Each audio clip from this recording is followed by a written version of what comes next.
Luka itu biasanya penyebabnya ada beberapa, Mas. Sepanjang yang saya ingat. Nomor satu karena pengabaian. Waktu kecil pernah diabaikan. Minta pakaian, minta jajan, minta jalan-jalan, minta apapun, pokoknya diabaikan. Itu akan menjadi luka yang berkepanjangan. Kalau Ho'oponopono mengatakan, ada data masa lalu yang kamu tidak mengambil tanggung jawab secara utuh. Maksudnya apa?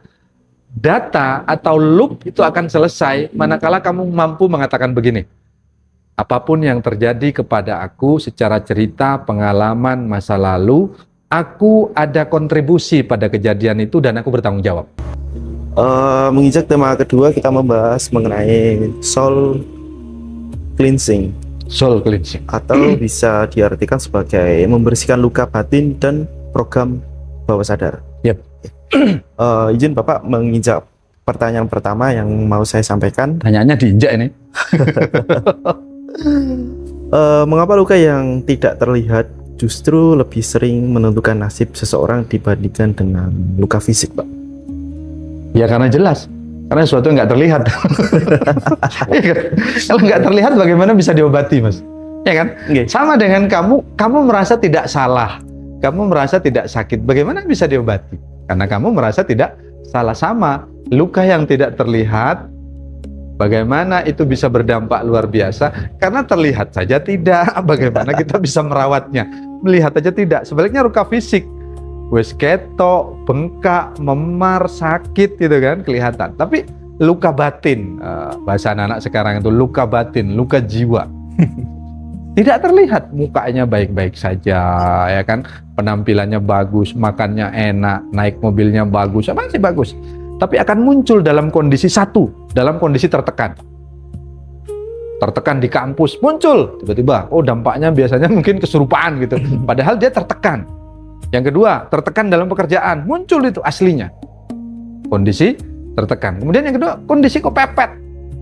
Kepepet, nggak punya sesuatu, nggak punya uang, nggak punya teman, kepepet. Akan kembali kepada luka atau memori masa lalu yang dominan. Dan yang ketiga, kapan dia muncul? Saat kondisi sendiri. Kondisi sendiri dia akan muncul luka itu. Kalau dalam ada temennya dia akan baik-baik saja, ngobrol enak, rokok enak, ngopi enak. Tapi begitu pulang ke kontrakan, ke kos, ke rumah, mulailah dia putar lagi film-film kegagalan masa lalu, kelakuan-kelakuan bapaknya. Begitu ngaca lihat wajah bapaknya, ya kan? Mandi lihat bapaknya, makan lihat bapaknya, diputar lagi luka itu. Tapi begitu keluar lagi dia akan pura-pura bahagia lagi. Kapan mulainya akan sembuh? Satu, kenali dulu. Dari kenal ini apakah kamu menerima atau tidak? Kalau kenal dia menerima, berarti akan ada proses perbaikan. Kalau kenal kemudian diacuhkan, pura-pura, pengalihan, tambah masuk. Lubang-lubang jiwanya terbentuk lagi. Bagaimana untuk kita menyelesaikannya? Nomor satu adalah kenali. Luka itu biasanya penyebabnya ada beberapa, Mas. Sepanjang yang saya ingat. Nomor satu karena pengabaian. Waktu kecil pernah diabaikan. Minta pakaian, minta jajan, minta jalan-jalan, minta apapun, pokoknya diabaikan. Itu akan menjadi luka yang berkepanjangan. Jadi pengabaian. Dampaknya di masa depan apa? Kita menjadi orang yang tega sama orang lain. Atau sebaliknya, kita akan menjadi orang yang tidak berani. Hati-hati. Kalau kita urut mereka yang super tega itu sebenarnya karena luapan luka batin masa kecil. Pernah dibiarkan minta apa-apa, pernah dibiarkan, bahkan pernah disekap, bahkan pernah disakiti secara fisik dan dibiarkan. Orang dulu kan kalau marah kan dikancing di kamar mandi ya kan. Nah itu meninggalkan beban. Hati-hati, biasanya pelampiasannya dua. Dia akan jadi raja tega atau dia minderan atau pembiaran. Kemudian yang kedua adalah luka karena fisik. Pernah dipukuli, pernah dibully. Dampaknya apa? Kalau tidak minder, dia juga jadi raja tega juga. Tapi ide dasar dia melakukan raja tega atau minder itu karena pernah ada luka yang belum dia sembuhkan. Jadi hati-hati kalau melihat temen kayaknya religius, pinter, kuliahnya bagus, tapi raja tega, mungkin dia, saya mengatakan mungkin ya, mungkin dia tergerak karena luka pertama. Satu, pengabaian. Yang kedua adalah rasa sakit secara fisik, pernah disiksa, Kemudian yang ketiga, ditinggalkan. Waktu sayang-sayangnya ditinggal, ya kan? Ditinggal keluar kota, ditinggal kerja, bahkan ditinggal mati atau pisah gitu kan. Kondisi masih berharap, kondisi masih butuh, kondisi butuh teman, kondisi butuh pendamping, kondisi butuh teman bersandar, tiba-tiba ditinggalkan. Kamu kok nangis, Bir? Enggak, Pak. Kamu luka yang mana? Ditinggalkan ini loh, Pak, licin. Oke. Ditinggalkan itu dampaknya luar biasa loh. Ya. Kelayu istilahnya kan. Dia ditinggalkan itu merasa dia tidak berharga, merasa tidak ada teman. Apa dampaknya di hari besar? Penyendiri atau Minder. mau jalan-jalan terus, atau dia minder. Kemudian luka yang terakhir, kalau saya mengatakan 4, tapi sebenarnya banyak. Kalau tadi fisik, ditinggalkan, satunya lagi, pernah dipermalukan. Jadi malu yang memuncak. Saya punya saudara dekat saya, pernah ikut saya juga, saudara saya. Jadi dulu setelah lulus SMA, waktu ikut saya, ya kan, oke, aku mau kerja, istriku juga kerja pada waktu itu, dia di rumah. Kalau kamu mau makan, nggak ada makanan, kamu beli keluar. Nggak berani. Katanya nggak bisa mau ngomong apa gitu. Setelah aku urut, setelah itu, waktu itu di Jakarta, setelah aku terapi, ternyata dia cerita begini, Mas. Waktu dia masih kecil, disuruh membeli sesuatu ke warung, dihafalkan, kemudian jatuh, kan, terus disorai, jadi lupa mau beli apa, kemudian pulang ke rumah, nyampe ke rumah dimarahi, sudah disorai, malu, di rumah dimarahi, sampai segitunya. Mau kenalan sampai saya bayar. Oke, 1 hari kamu harus kenalan sama 10 orang. Nanti tak bayar, gak iso. Orang dekat saya. Kemudian ada salah satu murid Bayi Suci juga. Murid Bayi Suci. Jadi dia pernah dibully di sekolahnya, Mas. Sampai badannya ini kaku kayak papan. Memendam emosi di badannya itu, saya pijit betul-betul kayak papan. Jadi dia kalau di sekolah itu katanya dipukuli, disuruh bawa beban, tapi nggak ngomong. Sampai setiap dia mau ngomong, nggak berani dan gemeteran. Saya terapi, kemudian saya tes untuk adzan di musola. Waktu itu di Malang. Ini menarik. Begitu adzan, badannya gemetar dan suaranya hilang adzan pertama. Jadi itu real. Setelah saya terapi, saya tanya, kenapa kamu? Saya dulu pernah dibully, saya dipukuli, dibilang jelek, dibilang ini macam-macam gitu kan. Sampai saya disuruh bawain tas teman-teman, sampai badannya kaku. Dan alhamdulillah setelah diterapi, badannya berubah, dia lentur, dan sekarang dia terkenal. Artinya, kalau tadi kenapa kalau luka batin itu sulit disembuhkan, ya nomor 1 karena nggak bisa dilihat gitu. Dilihat aja nggak bisa, apalagi disembuhkan. Kemudian untuk bisa menyembuhkan berarti kan 1 kita harus kenal, kemudian kita menerima mau diapakan ini.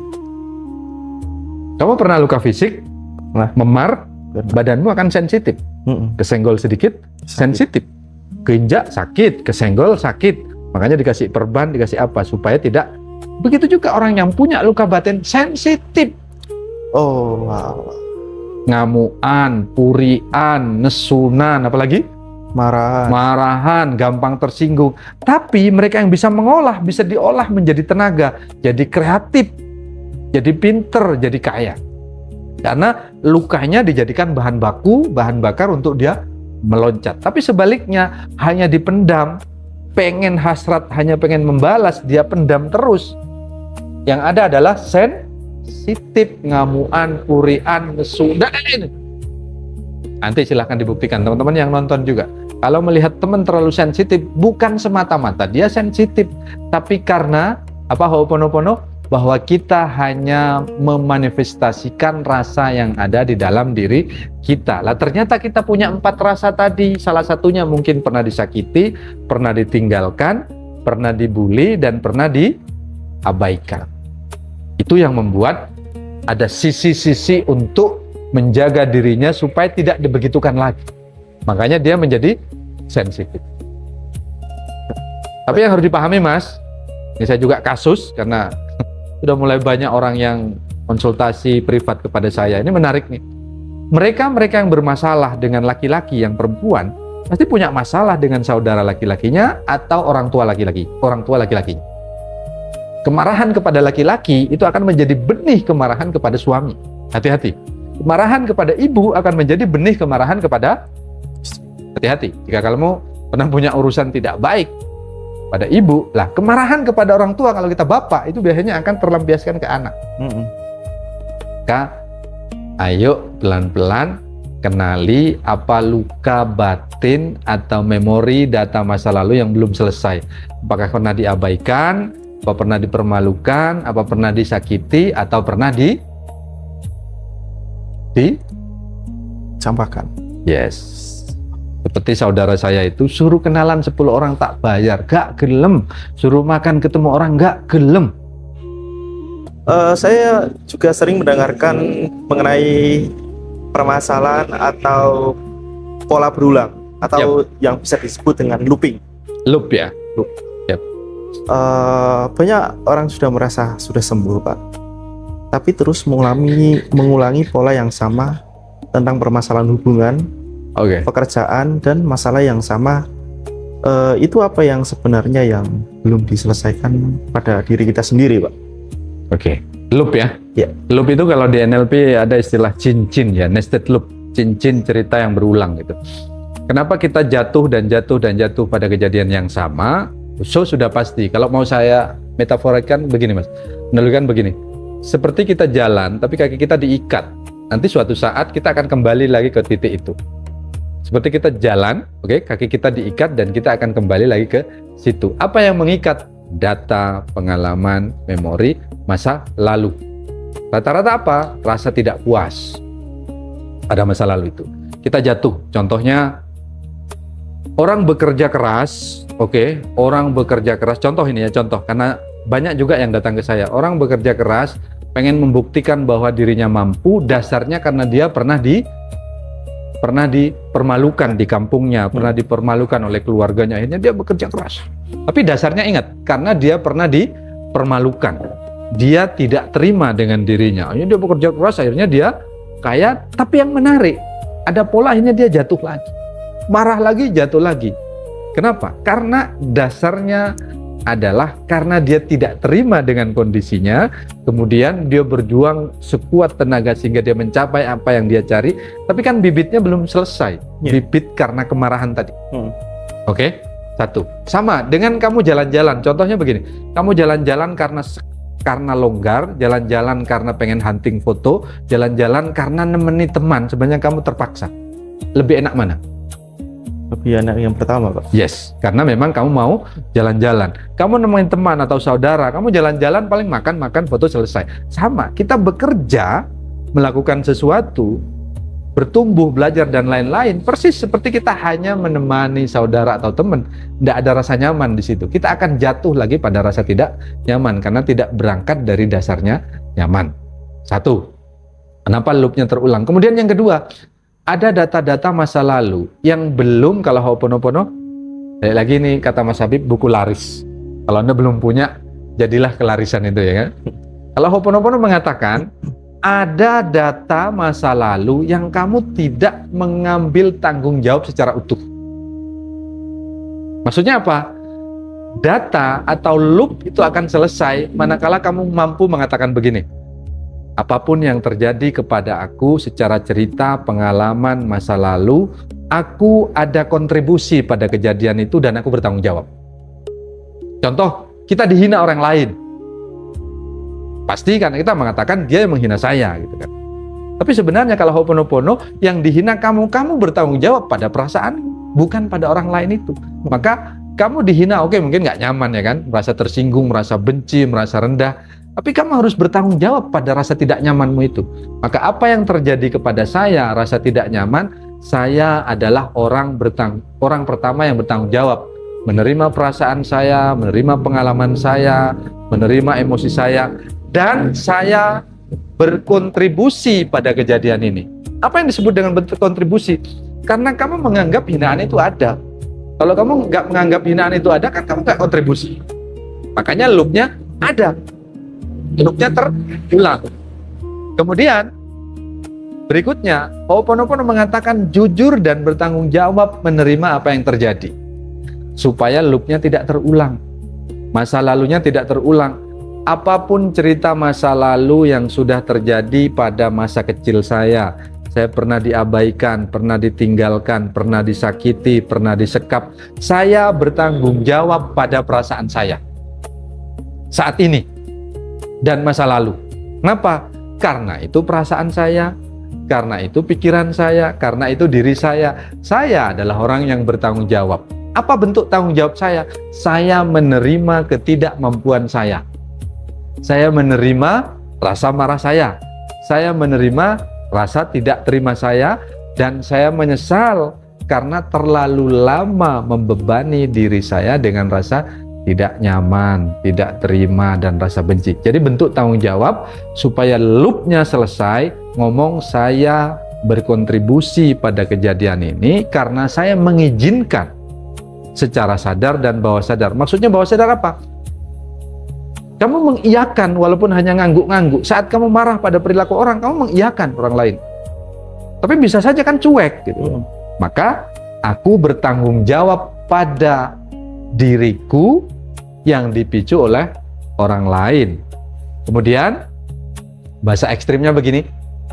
Apa yang muncul di permukaan itu adalah benih-benih yang terpancar dari batin kita. Jika benihnya menerima, maka di permukaan adalah penerimaan. Jika benihnya masih terus terulang, kejadiannya terus terulang, berarti ada benih pengulangan. Apa benih pengulangan yang harus disadari? Satu, rasa tidak terima. Yang kedua, rasa pengen membuktikan. Yang ketiga adalah rasa menjadi korban. Yang keempat adalah rasa ingin membalas. Hati-hati. Rasa ingin membalas, rasa ingin membuktikan, itu adalah benih untuk loop itu terulang lagi. Maka gimana caranya? Saya menerima cerita saya, pengalaman saya seutuhnya, ketidakmampuan saya memaafkan, ketidakmampuan saya mencintai, ketidakmampuan saya sukses, ketidakmampuan saya damai, saya terima. Apapun yang terjadi pada diri saya orang pertama yang bertanggung jawab. Pada emosi saya, persepsi saya, diri saya menyesal karena membebani pikiran saya menyesal karena membebani hidup saya menerima atau menyimpan beban ketidakterimaan ini berlarut-larut. Supaya kita mampu menerima dan loopnya tidak terulang, saya katakan selesai. Kan gitu kan? Saya menerima bahwa hidup ini berproses dan saya putuskan ini. Baik, terima kasih Pak. Oke, terima kasih. Jadi looping itu kan juga sangat dipengaruhi bawah sadar ya. Lalu seberapa besar keputusan hidup kita dikendalikan oleh bawah sadar dibanding kesadaran? Wah, menarik. Apa ini? Waktu saya ngajar hipnosis kemarin, saya membaca lagi modul tentang hipnosis hipnoterapi yang sudah lama saya nggak ngajar, Mas. Tapi kan ada teman yang maksa ngajar, saya ngajar. 2002 saya ngajar sampai 2000 berapa gitu. Kemudian tahun 2018 terakhir saya ngajar. Saya baca lagi. Saya nggak tahu teori itu benar atau tidak, tapi itu yang eksis di dunia pemberdayaan diri sekarang. Ada teori 12%, katanya kita dipengaruhi oleh sadar, 88% alam bawah sadar. Tapi saya pernah mendengar satu fakta, nggak akan saya ungkap di sini. Yang mempopulerkan istilah ini salah satu orang dekat saya gitu kan. Saya nggak akan ungkap di sini, nanti lucu lah gitu.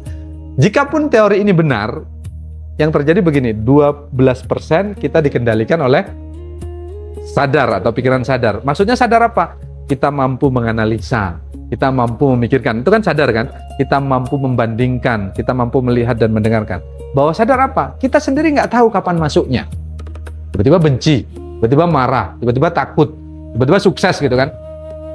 Bawah sadar ada yang masuk, kalau saya dulu ngajar di corporate, kadang-kadang yang masuk saat kita nonton TV, yang sudah nyawanya sudah tinggal separuh, kita nonton TV, ada kata-kata dasar ekstrim brengsek tersimpan, kata-kata itu terus kita tidur.